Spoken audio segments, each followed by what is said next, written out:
तो यार कैसे हो ड्रैगन बॉल के चाहने वालों।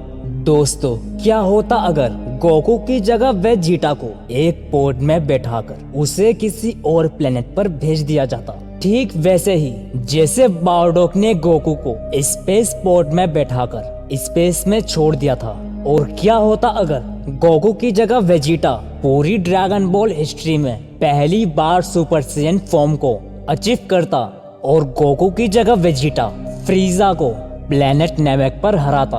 डू यू इमेजिन कि अगर ऐसा होता तो क्या होता।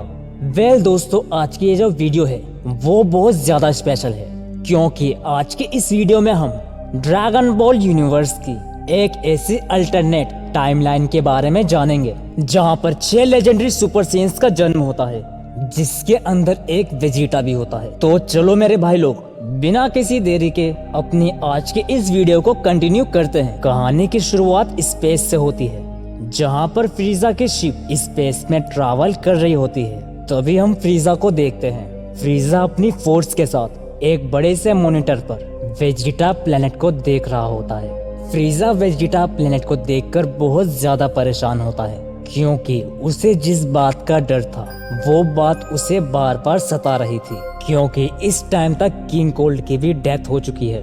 लेकिन फ्रीजा इस बात से परेशान नहीं है कि उसके फादर की डेथ हो चुकी है, बल्कि वो इस बात से परेशान है कि किंग कोल्ड ने मरते मरते फ्रीजा को कुछ ऐसा बता दिया जिससे फ्रीजा को सबसे ज्यादा डर लगता था। किंग कोल्ड ने मरने से पहले फ्रीजा को बोला था कि मेरे बच्चे, मैं तुमको कुछ बताना चाहता हूँ। हमारी प्रजाति ने इस यूनिवर्स में हजारों सालों तक राज किया। जब हमारे पूर्वजों ने सबसे पहले अपनी सत्ता को अलग अलग प्लैनेट्स पर स्थापित करना शुरू किया था, उसके बाद से हमारे पूर्वजों ने बहुत तरक्की की। हमारे पूर्वजों ने हजारों की संख्या में प्लैनेट्स पर रहने वाले जीव जंतुओं का शोषण किया, उनको लाखों की संख्या में जान से मारा, वो भी बिना किसी वजह के। यह सत्ता मुझे जन्म से हमारे पूर्वजों ने दी है, और जो भी हमारे पास है आज सब उनकी ही देन है। हमारे जो पूर्वज थे उन्होंने हजारों सालों तक ऐसे ही राज किया। हमारी प्रजाति जन्म से ही बहुत ज्यादा ताकतवर थी, जैसे आज तुम हो। फ्रीजा अपने फादर किंग कोल्ड की बातों को बहुत ध्यान से सुन रहा होता है, और तभी किंग कोल्ड बोलता है, हमारे पूर्वजों ने कभी किसी भी तरह की परेशानी का सामना नहीं किया, क्योंकि कोई इतना ताकतवर था ही नहीं जो हमारे पूर्वजों को हरा सके। समय के साथ साथ हमारे पूर्वजों ने इस यूनिवर्स को समझने की कोशिश की, और वह यूनिवर्स के अलग अलग कोनों में जहां पर खुद लाइट भी ट्रैवल नहीं कर पाती थी, वहां पर उन्होंने अपनी सत्ता को स्थापित किया। कई हजारों सालों तक ऐसा ही चलता रहा, लेकिन फिर हमारे पूर्वजों को एक ऐसा प्लेनेट मिला जहाँ के लोग शारीरिक और मानसिक रूप से बहुत ज्यादा ताकतवर थे। उन लोगों की शक्ति लाजवाब थी। वो लोग बहुत ज्यादा ताकत और पावर को होल्ड करते थे। धीरे धीरे करके हमारे पूर्वजों ने उनको पूरी तरीके से अपने कब्जे में कर लिया और कई सालों तक उनका शोषण किया। लेकिन एक टाइम ऐसा आया जब उनको यह समझ में आने लगा कि हम उन लोगों का शोषण कर रहे हैं। कई सालों तक ऐसा ही चलता रहा। जो भी हमारे खिलाफ जाता, हमारे पूर्वज उसके आखिरी वंशज समेत उसको बहुत बेरहमी से मार, जिसकी वजह से हमारा खौफ उन लोगों में इतना ज्यादा हो गया कि वो हमारा नाम सुनकर ही कांपने लग जाते थे। उन लोगों में एक चीज बहुत कमाल की थी, जैसे जैसे उनकी जनरेशन आगे बढ़ती जाती थी, ठीक वैसे ही वो अपने पूर्वजों की तुलना में बहुत ज्यादा ताकतवर होते थे। और इस चीज का फायदा हमारे पूर्वजों ने बहुत अच्छे से उठाया। लेकिन हमारे पूर्वजों को नहीं पता था कि आखिर वो कितनी बड़ी गलती कर रहे हैं। हमारे पूर्वजों ने बस ये देखा कि हमारा फायदा वो लोग कैसे कर सकते हैं, लेकिन हमारे पूर्वजों ने कभी यह नहीं देखा कि जिस हिसाब से उनकी ताकतें बढ़ रही हैं, अगर कोई ऐसा शख्स आया जो उनसे भी ज्यादा ताकतवर हुआ, तो हमारी हजारों सालों से बनाई गई सत्ता को खत्म होने में ज्यादा टाइम नहीं लगेगा। और जिस चीज के बारे में मैंने सोचा था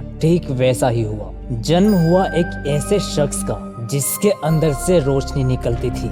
जन्म हुआ एक ऐसी ताकतवर प्रजाति का जो हमारे पूर्वजों को मारने का दम रखती थी। फ्रीजा मेरे बच्चे, जिसके बारे में मैं तुमको इतना सब बता रहा हूँ, उसको हमारे पूर्वजों ने लेजेंडरी सुपर सैयन का नाम दिया। जैसे ही फ्रीजा यह सुनता है, उसके हाथ पैर कांपने लग जाते हैं, उसकी आंखें फटी की फटी रह जाती हैं। तभी फ्रीजा बोलता है, तो क्या वो लेजेंडरी सुपर सैयन वाली कहानियां सिर्फ कहानियां नहीं थी, बल्कि उसका जन्म असलियत में हुआ था? तभी किंग कोल्ड बोलता है, हाँ फ्रीजा, उसका जन्म हुआ था। लगभग हर 1000 सालों में एक लेजेंडरी सुपर सैयन का जन्म होता है। अब वो समय जल्द ही आने वाला है जब एक लेजेंडरी सुपर सैयन का दोबारा जन्म होगा।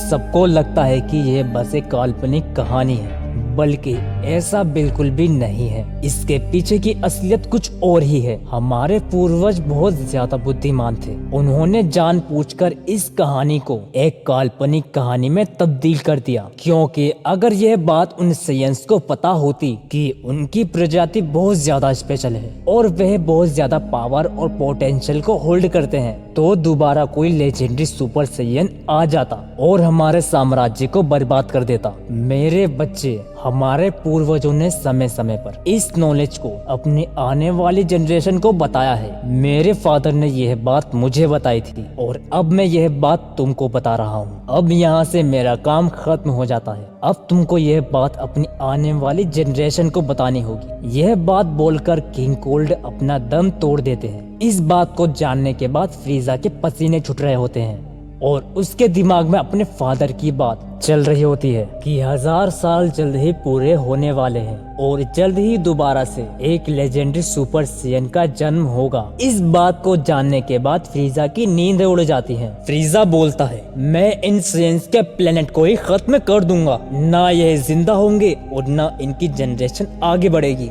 फ्रीजा ने यह बात बोली ही होती है कि तभी अचानक से फ्रीजा फोर्स का स्पेशल कमांडर भागता हुआ फ्रीजा के पास आता है। तभी कमांडर फ्रीजा को बोलता है, लॉर्ड फ्रीजा, वो जाग गए हैं। जैसे ही फ्रीजा ये सुनता है, वो बहुत ज्यादा डर जाता है। तभी कमांडर बताता है, लॉर्ड फ्रीजा, उन्होंने आपको याद किया है।